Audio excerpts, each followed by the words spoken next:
ಹೊನ್ನಾವರ ತಾಲೂಕಿನ ಐತಿಹಾಸಿಕ ಪ್ರಸಿದ್ಧ ಚಂದಾವರದ ಬಂಡಿ ಹಬ್ಬವು ಏಪ್ರಿಲ್ 19ರಿಂದ ಆರಂಭವಾಗಿ ಏಪ್ರಿಲ್ 22ರಂದು ವಿವಿಧ ಧಾರ್ಮಿಕ ಸಾಂಪ್ರದಾಯಿಕ ಆಚರಣೆಗಳ ಬಳಿಕ ಚಂದಾವರದ ಗಡಿ ಹಬ್ಬದೊಂದಿಗೆ ಸಂಪನ್ನಗೊಂಡಿತು. ಚಂದಾವರ ಬಂಡಿ ಹಬ್ಬದ ನಿಮಿತ್ತ ಏಪ್ರಿಲ್ 16ರಂದು ಶ್ರೀ ಮಹಾಗಣಪತಿ ದೇವಸ್ಥಾನದಲ್ಲಿ 4 ಕಾಯಿಗಳ ಗಣಹೋಮದೊಂದಿಗೆ ಬಂಡಿ ಹಬ್ಬದ ಯಶಸ್ಸಿಗೆ ಪ್ರಾರ್ಥನೆ ಸಲ್ಲಿಸಲಾಯಿತು. ಏಪ್ರಿಲ್ 17ರಂದು ಶ್ರೀ ದುರ್ಗಾ ಪರಮೇಶ್ವರಿ ಜಟಕರಾಯ ಸನ್ನಿಧಿಯಲ್ಲಿ ಶುದ್ಧೀಕರಣ ಹವನ ಕೈಗೊಂಡು ಯಜಮಾನರಾದ ಕಟ್ಟೆಮನೆ ಕುಟುಂಬದ ಗಣೇಶ ನಾಗಪ್ಪ ನಾಯ್ಕ ಹಾಗೂ ಆಡಳಿತ ಸಮಿತಿ ಅಧ್ಯಕ್ಷರಾದ ಆನಂದ ಯಶವಂತ ನಾಯ್ಕರು ಕಂಕಣ ಕಟ್ಟಿಕೊಂಡು ಚಂದಾವರ ಗ್ರಾಮದ ಕಪಾಲಿವೀರ ದೇವಸ್ಥಾನ ರಣಮಹಾಸತಿ ದೇವಸ್ಥಾನದಲ್ಲಿ ಜೋಡುಕಾಯಿ ಪೂಜೆ ಸಲ್ಲಿಸಿ ಡಂಗುರ ಸಾರಿ ಬಂಡಿ ಹಬ್ಬದ ಧಾರ್ಮಿಕ ಆಚರಣೆಗಳಿಗೆ ಚಾಲನೆ ನೀಡಲಾಯಿತು. ಏಪ್ರಿಲ್ 17ರಂದು ಶ್ರೀ ದುರ್ಗಾ ಪರಮೇಶ್ವರಿ ಸನ್ನಿಧಿಯಲ್ಲಿ ಶ್ರೀ ದೇವಿಯ ಪಾರಾಯಣ ಮಾಡಲಾಯಿತು. ಏಪ್ರಿಲ್ 18ರಂದು ಕಪಾಲಿವೀರ ಸನ್ನಿಧಿಯಲ್ಲಿ ವೀರಭದ್ರ ದೇವರಿಗೆ ಸಂಬಂಧಿಸಿದ ಪಲ್ಲವ ಪಾರಾಯಣ ನೆರವೇರಿಸಲಾಯಿತು. ಏಪ್ರಿಲ್ 19ರಂದು ವಡಗೇರಿಯ ಹಾಲಕ್ಕಿ ಸಮಾಜದವರು ಶ್ರೀ ಹನುಮಂತ ದೇವರ ಪ್ರಸಾದದ ಅಭಯದ ಮೇರೆಗೆ ಕಪಾಲಿವೀರ ಸನ್ನಿಧಿಯಲ್ಲಿ ಕೆಂಡ ಸೇವೆಗಾಗಿ ಅಗತ್ಯ ಸಿದ್ಧತೆ ಮಾಡಿಕೊಟ್ಟರು. ಇದೇ ದಿನ ಸಂಜೆ ಶ್ರೀ ದುರ್ಗಾ ಪರಮೇಶ್ವರಿ ತಾಯಿಯಲ್ಲಿ ಎಲ್ಲಾ ಭಕ್ತರು ಪ್ರಾರ್ಥನೆ ಸಲ್ಲಿಸಿ ದುರ್ಗಾ ಪರಮೇಶ್ವರಿ ಮುದ್ರೆಯೊಂದಿಗೆ ಕಪಾಲಿವೀರ ದೇವರ ಕಲಶದೊಂದಿಗೆ ಹಾಗೂ ಕಟ್ಟಿಗೆದಾರರೊಂದಿಗೆ ಸಾವಿರಾರು ಭಕ್ತಾದಿಗಳು ಗ್ರಾಮದ ಕಲಶದ ಪೀಠದಲ್ಲಿ ಕಲಶವನ್ನು ಇಟ್ಟು ಪ್ರಾರ್ಥಿಸಿದರು. ಬಳಿಕ ಭಕ್ತಾದಿಗಳು ಶ್ರೀದೇವಿಯ ಮುದ್ರೆಯೊಂದಿಗೆ ಅರ್ಚಕರಾದ ರಾಜೇಶ ವಾಸುದೇವ ಗುಣಗ ಹಾಗೂ ಕಪಾಲವೀರ ದೇವರ ಕಳಸದೊಂದಿಗೆ ಅರ್ಚಕರಾದ ಯೋಗೇಶ್ ಗುಣಗ ಕೆಂಡ ಸೇವೆಗೈದರು. ಕಪಾಲಿವೀರ ಕಲಸ ಮತ್ತು ಶ್ರೀ ದುರ್ಗಾ ದೇವಿಯ ಮುದ್ರೆಯು ಕೆಂಡ ಹಾಯುವುದು ಈ ಬಂಡಿ ಹಬ್ಬದ ವಿಶೇಷವಾಗಿದೆ. ಈ ಕೆಂಡ ಸೇವೆಯ ಮಹಿಮೆಗೂ ದೃಢವಾದ ನಂಬಿಕೆ ಇದ್ದು ಸುಮಾರು 800 ವರ್ಷಗಳ ಹಿಂದೆ ಚಂದಾವರ ಕೋಟೆಯನ್ನು ಆಳುವ ಸುಲ್ತಾನರು ಕೆಂಡ ಸೇವೆಯ ಸತ್ಯವನ್ನ ಪರೀಕ್ಷಿಸಲು ಕೆಂಡದಲ್ಲಿ ಪ್ರಾಣಿಯ ಎಲುಬಿನ ಚೂರನ್ನು ಇಡುವ ದುಸ್ಸಾಹಸಕ್ಕೆ ಕೈ ಹಾಕಿದರು. ಕೆಂಡ ಹಾಯುವ ಮುಂಚೆ ಯಾರು ಕೆಂಡ ಹಾಯಬಾರದು ಎಂಬ ಅಪ್ಪಣೆಯನ್ನು ದೇವರು ನೀಡಿತ್ತು. ತದನಂತರ ಸುಲ್ತಾನ ದಂಪತಿಗೆ ಮೈ ಮೇಲೆ ಗುಳೆಗಳು ಏಳಲು ಪ್ರಾರಂಭವಾಯಿತು. ಅವರು ದಿಕ್ಕು ತೋಚದೆ ಬಳಿಕ ದೇವರಲ್ಲಿ ತಪ್ಪು ಕೇಳಿದ ಬಳಿಕ ಆ ಸಮಸ್ಯೆ ಪರಿಹಾರವಾಗಿತ್ತು. ಈ ಕ್ಷೇತ್ರ ಮಹಿಮೆಯನ್ನು ಅರಿತುಕೊಂಡ ಸುಲ್ತಾನ ಕೋಟೆಯ ಬಾಗಿಲನ್ನೇ ದೇವಸ್ಥಾನಕ್ಕೆ ಸಮರ್ಪಿಸಿದ ಘಟನೆಯನ್ನು ಈಗಲೂ ಆ ಭಾಗದ ಹಿರಿಯರು ಸ್ಮರಿಸಿಕೊಳ್ಳುವಂತಾಗಿದೆ. ಅಲ್ಲದೆ ಈ ಕೆಂಡ ಸೇವೆಯಲ್ಲಿ ಸುಮಾರು 7 ವರ್ಷ ಮಕ್ಕಳಿಂದ ಹಿಡಿದು ವಯೋವೃದ್ಧರವರೆಗೆ ನೂರಾರು ಜನರು ಪಾಲ್ಗೊಂಡು ಕೆಂಡ ಸೇವೆಗೈಯುವ ಮೂಲಕ ಭಕ್ತಿಯ ಪರಾಕಾಷ್ಠೆ ಮೆರೆದರು.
Some people think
April 20ರ Akshaya Tritiya ದಿನ ಚಂದಾವರ ಬಂಡಿ ಹಬ್ಬದ ಹಗಲು ಹಬ್ಬ ಕಪಾಲಿ ವೀರ ಕಲಸದ ಮೆರವಣಿಗೆ ದೇವಸ್ಥಾನದ ಜಾತ್ರಾ ಮೈದಾನದಲ್ಲಿ ನೆರವೇರಿತು. ಸಂಜೆ ಕಪಾಲಿ ವೀರ ಕಳಸ ಚಂದಾವರ ಕೋಟೆಯ ಸುತ್ತಲೂ ಸಂಚರಿಸಿ ಶೂಲಬೀರ ದೇವರಲ್ಲಿ ಆರತಿ, ಜೈನರ ನಿರ್ವಹಣೇಶ್ವರ ದೇವಾಲಯದಲ್ಲಿ ಹಣ್ಣು ಕಾಯಿ ಪಡೆದು ಪುನಃ ಜಾತ್ರಾ ಮೈದಾನಕ್ಕೆ ಆಗಮಿಸಿ ದುರ್ಗಾ ಪರಮೇಶ್ವರಿ ದೇವಸ್ಥಾನದ ಸನ್ನಿಧಿಗೆ ಬಂದು ಅಲ್ಲಿ ನೆರೆದಿರುವ ಭಕ್ತಾದಿಗಳು ದರ್ಶನ ಬಂದ ಅರ್ಚಕರಲ್ಲಿ ಅನೇಕ ಪ್ರಶ್ನೆಗಳನ್ನ ಕೇಳಿ ತಮ್ಮ ಸಮಸ್ಯೆಯನ್ನ ಪರಿಹರಿಸಿಕೊಂಡರು.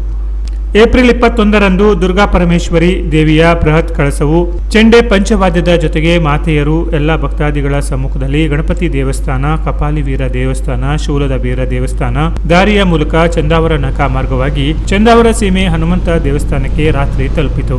ಹನುಮಂತ ದೇವಸ್ಥಾನದಲ್ಲಿ ಮೊಕ್ತೇಸರರಾದ NS ನಾಯ್ಕರು, ದೇವಸ್ಥಾನದ ಅರ್ಚಕರಾದ ಬಾಲಕೃಷ್ಣ ಅಡಿಯವರು ಸೇರಿದಂತೆ ಭಕ್ತರ ಸಮ್ಮುಖದಲ್ಲಿ ಪೂಜೆ ಸಲ್ಲಿಸಲಾಯಿತು. ನಂತರ ಕಳಸವು ಚಂದಾವರ ನಾಕೆಯ ಮೂಲಕ ನೆರೆದಿರುವ ಭಕ್ತಾದಿಗಳಿಂದ ಹಣ್ಣುಕಾಯಿ ಸೇವೆ ಸ್ವೀಕರಿಸಿ ಅಪಾರ ಭಕ್ತರ ಮೆರವಣಿಗೆಯೊಂದಿಗೆ ದುರ್ಗಾ ಪರಮೇಶ್ವರಿ ದೇವಸ್ಥಾನ ಸೇರಿತು.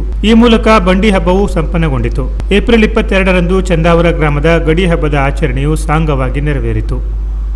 Canara plus news, Honnavar.